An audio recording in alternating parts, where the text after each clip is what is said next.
নমস্কার বন্ধুরা, আমি শর্মিতা। তোমরা দেখছো শর্মিতাস কিচেন। অনেকদিন পর একটা রান্নার রেসিপি নিয়ে এলাম তোমাদের সামনে। আজ আমি বানাবো chicken chana masala with butter naan. Butter নানের রেসিপিটা তোমরা আমার ইউটিউব চ্যানেল থেকে পেয়ে যাবে। বাটার নানটা আমি করে রেখেছি বলে তাই তোমাদেরকে আর দেখালাম না। এখন চিকেন চানা মশলা কিভাবে করতে হয় সেটা আমি দেখাবো। তার আগে দেখিয়ে দিই কি কি আমি নিয়েছি উপকরণগুলো। চিকেন চানা মশলা বানানোর জন্যে এই কাবলি চানাটা আমি ওভারনাইট ভিজিয়ে রেখেছিলাম। দেখো কত বড় বড় হয়ে গেছে। তার সাথে আলুগুলো টুকরো করে রেখেছিলাম। 3টে আলু নিয়েছি, 3টে আলু এরকমভাবে স্লাইস করে কেটে নিয়েছি। আর নিয়ে নিয়েছি চিকেন। এই চিকেনগুলোকে আমি এইভাবে টুকরো টুকরো করে কেটে নিয়েছি। আর নিয়ে নিয়েছি কারি পাতা, পেঁয়াজ কুচিয়ে নিয়েছি, আদা রসুন গ্রেট করে নিয়েছি, আর কাঁচা লঙ্কা নিয়ে নিয়েছি। যেরকম তোমরা ঝাল খাবে সেইভাবে কাঁচা লঙ্কা নিয়ে নেবে, এইভাবে কুচিয়ে নিয়েছি। আর নিয়ে নিয়েছি টক দই, চিনি, নুন, তেল, টমেটোর কেচাপ, চানা মশলার প্যাকেট একটা নিয়ে নিয়েছি, গোটা জিরে, দারচিনি, এলাচ, শুকনো লঙ্কা, স্টারনিশ, গুঁড়ো লঙ্কা আর গুঁড়ো হলুদ। চলো তাহলে আগে আমি এই চানা মশলার চানাটা আর আলুটা সিদ্ধ করে নেব। কাবলি চানা আর আলুটা সিদ্ধ করার জন্য আমি প্রেশার কুকারে নিয়ে নিচ্ছি। এর মধ্যে কিছু উপকরণ অ্যাড করতে হবে। এবার দিয়ে দেবো স্বাদ মতো নুন, দেবো হালকা গুঁড়ো লঙ্কা, দেবো হলুদ গুঁড়ো, স্টারনিশ, দালচিনি, লবঙ্গ আর এলাচ। এর মধ্যে আমি জল দিয়ে দেবো। এবার পরিমাণ মতন জল দিতে হবে।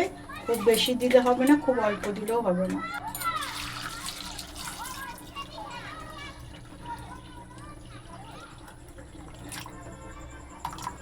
আর একটা তেজপাতা দিয়ে দিলাম। সামান্যের মধ্যে সাদা তেল দিয়ে দেবো। চলো তাহলে এইসব উপকরণ দিয়ে কাবলি চানাটা সিদ্ধ করে নিই। আমি এখানে 4টে সিটি দেব, তারপরে দেখবো যে কতটা গলেছে। খুব গলে গেলেও হবে না, খুব শক্ত থাকলে হবে না, মিডিয়াম দিতে হবে। তাই জন্য আমি 4টে সিটি দিয়ে আগে দেখে নেব। বন্ধুরা, আমি এই কাবলি চানাটাকে সিদ্ধ করে নিয়েছিলাম। 4টে সিটি দেবো বলেছিলাম, 4টে সিটিতে আমার হয়নি, আমি আরও 2টো এক্সট্রা দিয়েছি। এই দেখুন কি সুন্দর সিদ্ধ হয়ে গেছে। গরম তো দেখাতে পারছি না ঠিক।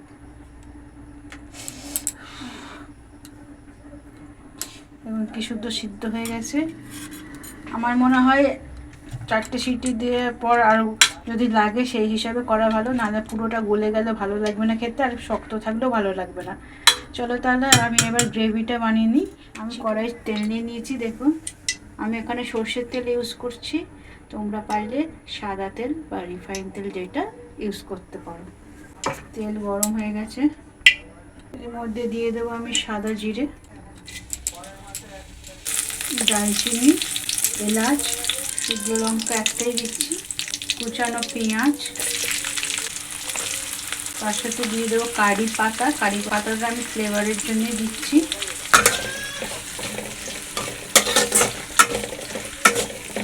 হালকা নেড়ে ছেড়ে নেবো। এবার দিয়ে দেবো আদা রসুন বাটা। আমি বেটে দিই না, আমি গ্রেট করে দিচ্ছি, তোমরা চাইলে বেটে দিতে পারো। আর দিয়ে দিচ্ছি কুচানো কাঁচা লঙ্কা। উপকরণ দিয়ে ভালো করে নেড়ে ছেড়ে নেবো। হালকা ভাজা ভাজা হয়ে যাবে, তারপর আমি চিকেনটা ছাড়বো। পেঁয়াজ আর কাঁচা লঙ্কা, আদা রসুন বাটাগুলো আমি ভালো করে নেড়ে ছেড়ে নিয়েছি। তো হালকা ভাজা ভাজা হয়ে গেছে। এর মধ্যে আমি এবার চিকেনগুলো দিয়ে দেবো। দিয়ে দেবো স্বাদ মতো নুন। সব উপকরণ দিয়ে ভালো করে চিকেনটাকে কষতে হবে, তারপরে জল দিতে পারবো। এবার দিয়ে দেবো হলুদ গুঁড়ো। ঝাল যেমন খাবেন সেই অনুযায়ী ঝাল দিতে হবে। তা হালকা আমি লঙ্কা গুঁড়ো দিয়ে দিলাম।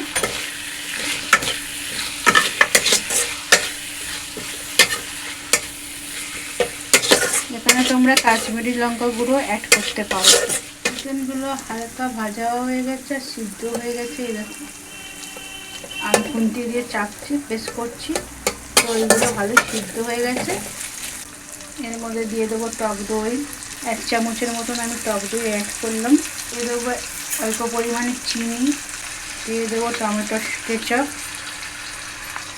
টমেটোর কেচাপটাও 1 বড় চামচের 1 চামচের মতন দিলাম। তোমরা চামচ মিশে দিতে পারো, আমি আন্দাজে দিচ্ছি, যেহেতু আমি বুঝতে পারি কতটা দিলে 1 চামচ হবে, তার জন্য আমি দিয়ে দিয়েছি। এরপর দিয়ে দেবো আমি চানা মশলা। চানা মশলাটা আমি পুরোটাই দিয়ে দেবো। এগুলো সব দিয়ে আমি একটু কষে নেব, 2 মিনিট আমি কষে নেব। তারপরে আমি কাবলি চানা জল সমেত যেটা আছে আমি ওইটাই অ্যাড করব, আর আলাদাভাবে জল অ্যাড করব না। দেখো বন্ধুরা কত সুন্দর কালার এসছে, কি সুন্দর লাগছে কালারটা। গ্রেভিটা রেডি হয়ে গেছে। এর মধ্যে আমি বানানো জল সমেত যেটা আছে সেটা ঢেলে দেবো। এর থেকে আমি তেজপাতাটা তুলে নিচ্ছি। ফোটানোর সময় তেজপাতার ফ্লেভারটা যা এসে গেছে, তার জন্য আমি এটাকে সরিয়ে দিই। আমি জলের পরিমাণটা এমন দিয়েছিলাম যাতে এইটা ফুটলে পুরো মাখা মাখা হয়েছে, আর যেন জল অ্যাড না করতে হয়। চলো বন্ধুরা, এটা আমি 5 মিনিট ফুটিয়ে নেব, দিলেই আমার চানা মশলা কমপ্লিট। বন্ধুরা দেখো, গ্রেভিটা একটু হালকা ঝোল ঝোল আছে। এটাকে গাঢ় করতে হলে আমি কিছু মটর নিয়ে নেবো একটা প্লেটের মধ্যে। তার সাথে তোমাদেরকে দেখিয়ে দিই এই চিকেনটাও ভালো করে চিকেনটা দেখো কতটা সিদ্ধ হয়ে গেছে, এমনি থেকেই ছেড়ে আসছে, আর মটরটাও সিদ্ধ হয়ে গেছে। কাবলি চানাগুলো ভালো সিদ্ধ হয়ে গেছে। এইগুলো দেখো ভালোভাবে পেস্ট করে নিচ্ছি। এটা পেস্ট করছি এই জন্যে আমি ওই গ্রেভিটার মধ্যে দেবো। গ্রেভিটা তাহলে ভালো ঘন হবে আর খেতে সুন্দর হবে, খেতেও ভালো লাগবে গ্রেভিটা ঘন হলে। এই গ্রেভিটার মধ্যে আমি এগুলো এবার দিয়ে দেবো। অল্প পরিমাণ নিয়েই তোমরা করবে, 1 হাতার মতো নিয়ে, তাহলে দেখবে গ্রেভিটা কত ঘন যায়। চলো তাহলে আমি এটা হয়ে গেলে সার্ভ করে নেব, তারপরে তোমাদেরকে দেখাচ্ছি। আমার অলরেডি হয়ে এসেছে, আর একটুকুনি জলটা ঝোলটা মেরে দিলেই আমার হয়ে যাবে। বন্ধুরা, আমি চিকেন চানা মশলা সার্ভ করে নিয়েছি। এইভাবে ঘন গ্রেভি রেখেছি আমি। তোমরা তোমাদের পছন্দের মতো গ্রেভি রেখো। আর আমি এখানে গার্নিশ করেছি। কেমন হয়েছে তোমরা বলো, চেষ্টা করেছি কিছুটা, কমেন্ট করে জানিও কেমন হয়েছে। আর এই নান রুটি, বাটার নান রুটি রেসিপিটা ইউটিউব চ্যানেলে অলরেডি আছে। বন্ধুরা, তোমরা যদি ফেসবুক থেকে দেখো তাহলে শর্মিতা তন্ময় ব্লগটাকে ফলো করে দিও, আর যদি ইউটিউব চ্যানেল থেকে দেখো তাহলে ইউটিউব চ্যানেলটাকে সাবস্ক্রাইব করে দিও। চানা রেডি হয়ে গেছে, চলো এটাকে টেস্ট করে। দেখতে তো খুব সুন্দর হয়েছে। এটাও নানটাও একদম নরম তুলতুল করছে, দেখতেই পাচ্ছ। চলো এটা দিয়ে আগে টেস্ট করি। গার্নিশটা কেমন হয়েছে? গার্নিশ তো মারাত্মক হয়েছে, এটা আবার বলতে হবে না। দর্শকরা কমেন্টে জানাবে যে গার্নিশটা কেমন হয়েছে। খুব সুন্দর হয়েছে, হেভি হয়েছে খেতে, টেস্টটাও কিন্তু মারাত্মক। আমাদের হ্যাঁ একদম সিদ্ধ ভালো হয়েছে, চিকেনটাও ভালো মতো সিদ্ধ হয়েছে, চানাটাও কাবুলি ছোলাটাও ভালো মতো সিদ্ধ হয়েছে। টেস্ট কেমন? টেস্ট মারাত্মক হয়েছে, খুব সুন্দর একটা গন্ধ ছাড়ছে। যখন সেদ্ধ করা হচ্ছিল তখন একটা খুব সুন্দর স্মেল বেরিয়েছিল। আজকে এই রেসিপিটা যেরকমভাবে দেখানো হলো প্রথম থেকে শেষ পর্যন্ত, ভিডিওটাকে স্কিপ না করে তোমরা দেখবে, তাহলেই পুরো রেসিপিটা একদম ইজি হয়ে যাবে তোমাদের কাছে। আর এই বাটার নানের রেসিপি তো আমাদের চ্যানেলে আগে থেকেই দেওয়া আছে, ওই জন্য আর নতুন করে আর দিইনি।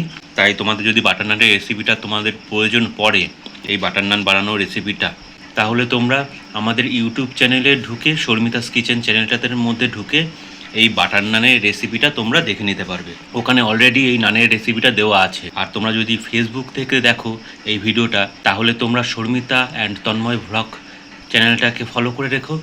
আর যারা ইউটিউব থেকে এই ভিডিওটা দেখছো তারা কিন্তু শর্মিতাস কিচেন চ্যানেলটাকে সাবস্ক্রাইব করে নিও।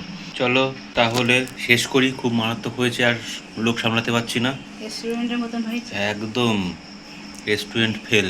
চলো বন্ধুরা, টাটা। আবার পরে আমরা অন্য রেসিপি নিয়ে হাজির হব। চলো এটাকে আগে শেষ করি, চলো টাটা।